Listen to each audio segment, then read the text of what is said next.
So here we go. It's the day before the video game that nobody thinks exists. A lot of people want it to exist because it looks cool, right? We love zombie survival games in general, MMOs as well. And a lot of people are into shooters. So when this got announced, everyone was like, oh wow, that looks really cool. How are they going to deliver this with a small team that nobody's really heard of all too much, making something that looks as good graphically as The Division, and is promising to be an MMO, something that is usually promised and then under-delivered. And of course, since then, we've seen that it's probably not going to get delivered because there's 1,000,001 problems, and they just seem completely incompetent. A lot of channels have covered this, including mine on this channel and the main one. And this is the first time we've got some kind of like actual insider source on what's going on within the studio. I will just say, I don't know anything about this website. I've never used it. I've never engaged with it critically in any kind of way. It's a Russian website, 3dnews.ru. Obviously fantastic. The company behind The Day Before is CIS Region, and I think Mytona is a Russian publisher as well. So if there was going to be leaks coming out of the studio and the publisher, it's most likely going to be from a Russian source. So this is what we're going to look at. They go through here. This is the beginning. Where they're just setting up the foundation of things you'd need to know about The Day Before, such as it's a fucking mess. They've released multiple trailers that have gone backwards in terms of graphical fidelity and features. And of course, they've delayed the game repeatedly for seemingly very little reason. And of course, nobody thinks that the game is real. So let's start up. We start with a fantastic quote. Life in plastic. It's fantastic. You can brush my hair, undress me everywhere. I think that's where that comes from. Who knows? All three of our sources said that newcomers go through some creche, which is, I think, where children go, before they get on The Day Before. As one source described, working on Prop Night, a multiplayer hide-and-seek game that Fantastic launched in December of 2021. If you remember, this is the one where Fantastic were like, oh, come and watch our trailer for The Day Before tonight. Something special's going to be announced, something playable. And everyone was like, oh my god, we're going to get to play The Day Before. And then they launched Prop Night. Everyone's like, you've just traded your credibility for short-term success on a game nobody really gives a fuck about. But there we go. Already at the introductory briefing, new employees are introduced to the concept of volunteering, which, according to our sources, in the understanding of Fantastic management, means free overtime. Working hours are not specified in the contract, so that claims cannot be made later. So this is exactly what I thought this was going to be, right? There was two possibilities, and both are true as far as I understand it. They said everyone at Fantastic's a volunteer, which by definition is not true. If you're paying somebody, they're not a volunteer, are they? It's a fucking job. If they are giving you their time for free, they're volunteering. The reason that they say everyone's a volunteer is purely so that they can just hide away from this idea that they're just not paying people what they're worth. Oh, you're volunteering for us, that means we don't have to pay you overtime. Even though we're paying you a salary, we'll pay you 8 hours a day and make you work 12 because you're a volunteer. Like, anyone who says anything like that ever, just assume that they're doing something nefarious. Just assume that they're using that as some kind of way to deflect criticism later, because it's just common sense, right? Nobody thinks of somebody working a job as being a volunteer. And if a boss is telling you that, they're waiting for you to bend over, essentially. That's exactly what they're doing, and that's what these guys are doing. Overtime at Fantastic applies not only to ordinary employees, but also to department heads. On rare weekends for frontline workers, say after for a major update for Prop Night, being given a 3-day break, for example, lead developers were still working and crunching a lot more. The authorities are aware of dissatisfaction and are generous with promises, but they always find a reason for processing. There is an emergency when suddenly everyone is needed. A new sponsor appears, or an opportunity is unexpectedly announced for which you need to work more than 7 days a week and until late at night. So am I surprised by any of this so far? No, not really. It seems about par for the course. It seems like exactly what you'd expect for a game developer who's just sort of popped up from nowhere and then just says really weird shit. This definitely shouldn't be happening. But this is definitely not the first or the last studio that does stuff like this. Most of the other ones just don't talk about volunteers, so people are none the wiser until, a whistleblower comes out and says, I was working at this company, my boss was spitting on me while I was working for 16 hours a day, and if I tried to work for just 12 hours a day, even though I wasn't getting paid, they fired me and said it was because I was bad at my job. And that's just the game industry, apparently. This is really prevalent, and it happens at all the big studios as well, and it definitely shouldn't be. Definitely should be a talk about unionization in game development, because this is, like I said, it's consistent. At least when working on prop night, if an employee stays up late after 11 o'clock p.m., they're allowed to come in later the next day. Wow, fantastic job, guys. That's really cool. Let them come in a little bit later in the day after you've exploited them to work until almost midnight. At the same time, Moscow workers are allowed to leave about 6 hours earlier than some Yakut ones. So yeah, if you're a Moscow worker, you get treated better than the other workers. Amazing. Those who do not volunteer are criticised behind their backs and may even be fired. I love it when I volunteer to do a job that I'm supposed to be getting paid for, and then they say, you're not volunteering enough, you're fired. They just obviously have no fucking concept. I'm not even going to say they have no concept. They know what volunteering is. They're just lying. They're just lying to everyone's face. These people are just fucking ghouls. One source claims that the staff turnover at Fantastic is high. I wonder. Layoffs, including scandalous ones, are tried to be instantly hushed up, and you can lose your place in the studio even for the mere thought of a part-time job. The specialists who prepared newcomers to work on the day before, having passed the baton, quit one by one. I'm surprised. I'm real surprised. Judging by reports from our sources, the mood in the day before team is not the most pleasant.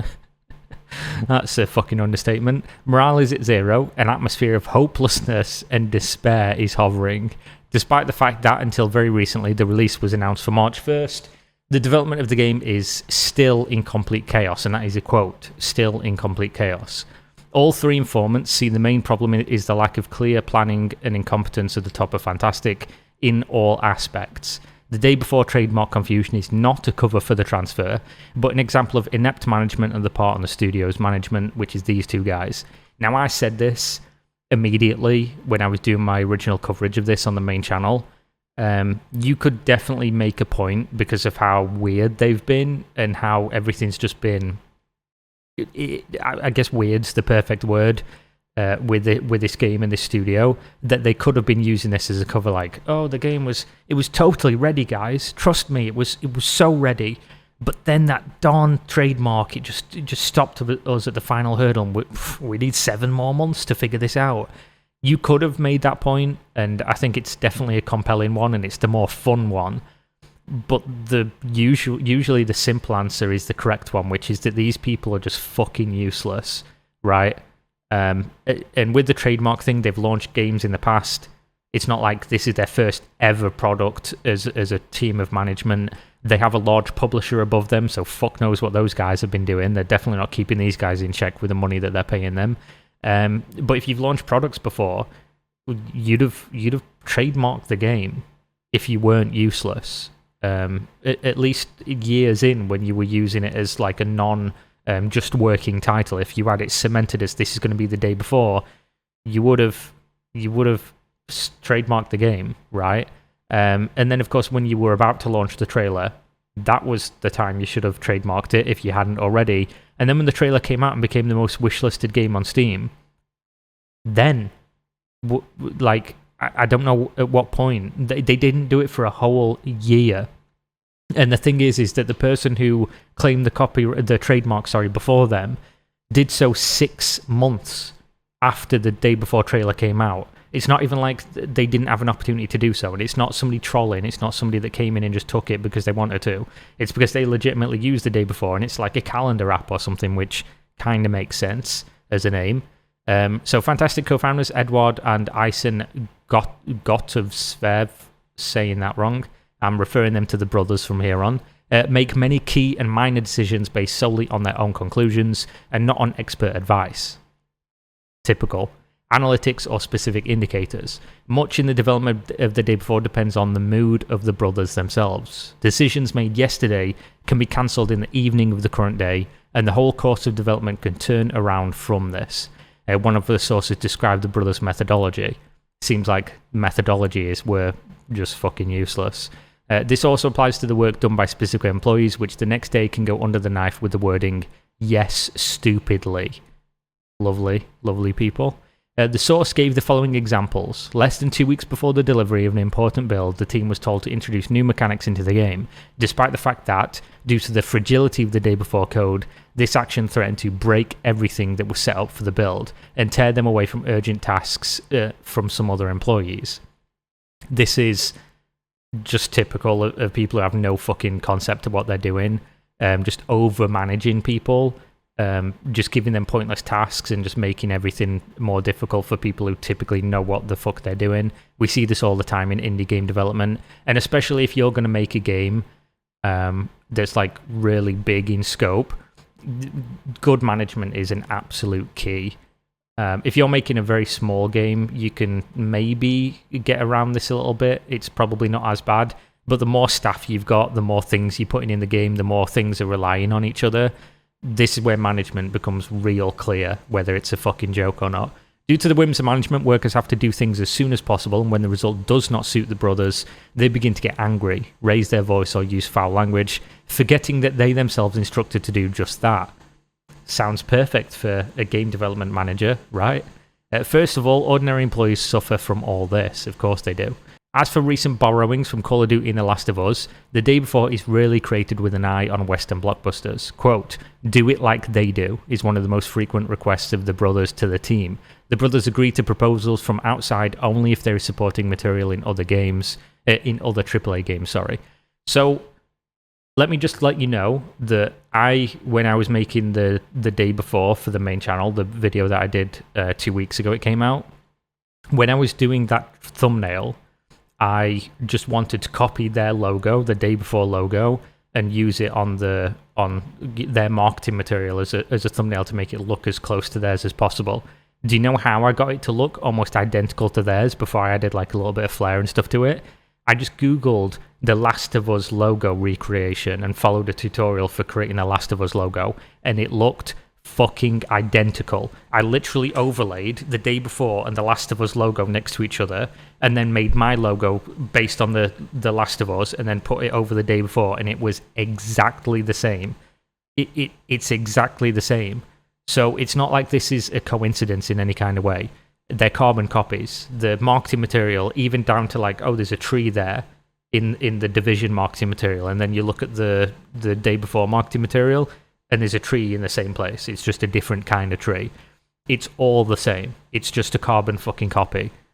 The mouthpiece of the views of the brothers in the Day Before team are game designers who combine their core duties with project management in their areas, control over ordinary employees instead of answering their questions, why do this? They refer to the decisions of the authorities and testing the game. In response to the question of where Fantastic got the money for such an ambitious game, a source told 3D News that in addition to their marketing partnerships, see Nvidia, fucking hell, Nvidia, how have you got yourselves mixed up in this one?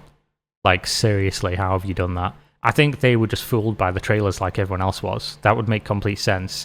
I'm not sure if when the original The Day Before trailers came out, they had any Nvidia branding on there. I'd have to go back and look. But if it is, this is something I missed and should probably be brought up when people say like, oh, how would they be, scamming people if we took no money? And it's like if they managed to get Nvidia on board to give them money for marketing with this, which I've seen now quite a lot of footage that has the Nvidia RTX etc. stuff on there and branding. That's definitely one of the things. So they got marketing partnerships for the development of The Day Before, plus the brothers are helped by their friends, that's a bit ominous, and Mytona, which is also headed by two brothers from Yakutia. I don't think I'm pronouncing that right.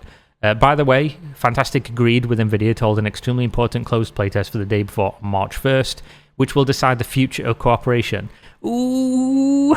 So, Nvidia's obviously seen all the negative press, and they've pulled their card. Like, literally, not an Nvidia card, which if they did pull that, it'd cost a couple grand probably.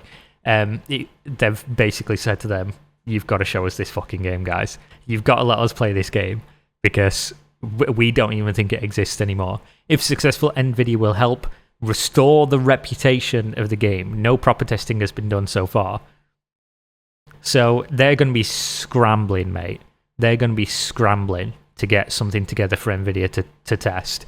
And if NVIDIA says it's like real and they record the footage or whatever, I'll be a little bit more lenient, because at the end of the day, I do trust NVIDIA a little bit more than these guys. They at least have a reputation to uphold at selling extremely overpriced graphics cards. But at the same time, they do have money tied up in this. So maybe that conflict of interest will make me a little bit more skeptical about what they're saying. But this is obviously more than we've had up until now. So if they do let them play it on March 1st, we've only got a couple of weeks till we find out, I guess, which will be interesting. The good news from our conversation with sources is at least the 40-second attached above and 10-minute videos of the day before, published by Fantastic at the beginning of the month, are quite real. Another thing is that they do not show anything significant. Yeah, I mean, that's what we've been saying, right? Like, it doesn't matter how real it is if it's just a city with 10 zombies in it, with a character walking around looting 6 things and shooting a couple bullets at zombies.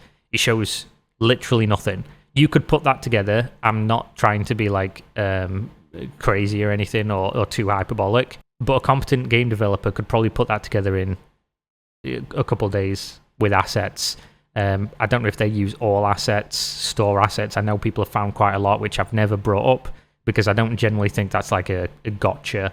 Like, that's literally what they're there for. Why would you waste time making a fucking bus when you can just buy one from the asset store? Is it a big deal of the gameplay? Who really cares if the bus is used in other games and you spent $15 on the asset store instead of, having somebody render you a bus? That shit doesn't really matter to me unless the game is all assets and not from a small indie team, in which case I'm going to be like, it's probably an asset flip. But yeah, it doesn't seem like that's a big deal. But in terms of like, yeah, the gameplay's real, I never thought this gameplay was fake.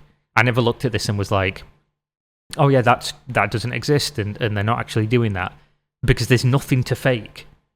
Like, they don't do anything. It's just a character running around in a city. Like, that's it.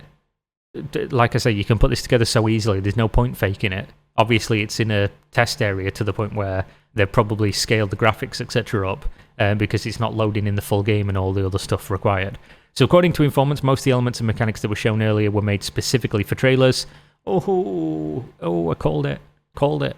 And not for the game itself, while the direct assembly the day before into something solid started only at the end of 2021, before the release of Prop Night, or early 2022. So when they were saying it was going to release, by the way, it had no features.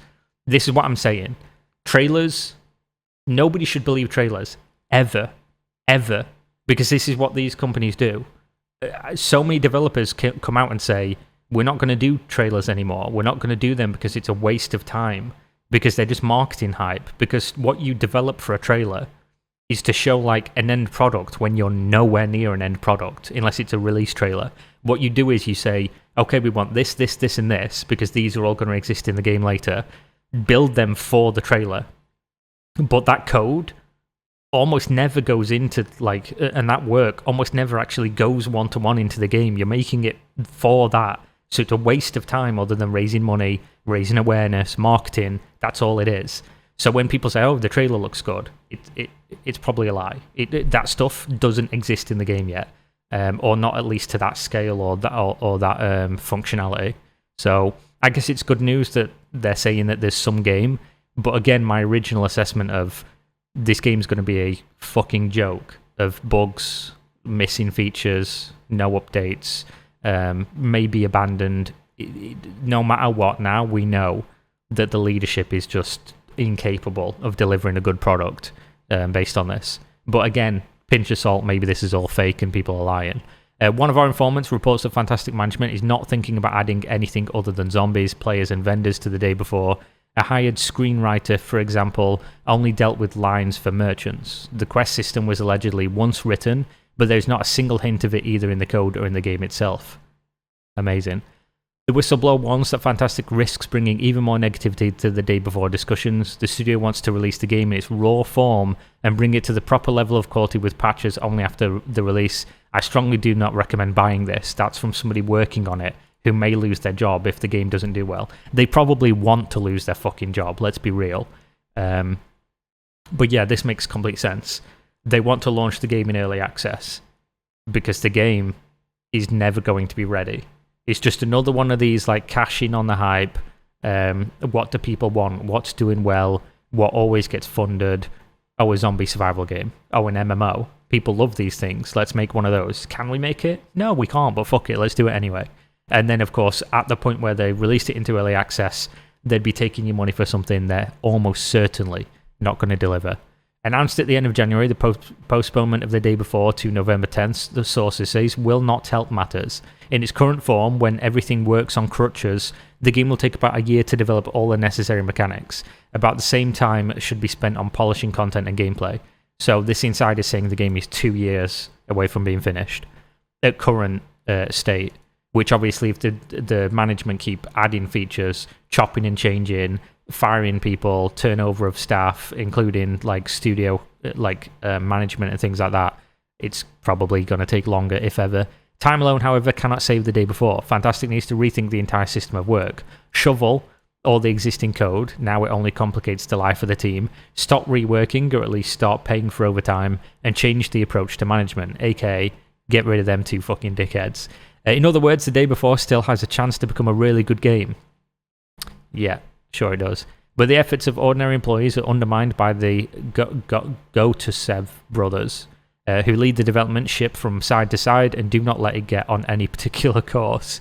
The day before is being created primarily for PC. Due to trademark issues, the Steam page is still unavailable, which is expected on November 10th this year, as well as for PS5, Xbox Series X and S. Fantastic promises Unreal Engine Graphics 5, ray trace reflections, and support for DLSS 3 scaling. There we go, that's perfect time. Now I'm going to go play some Dota.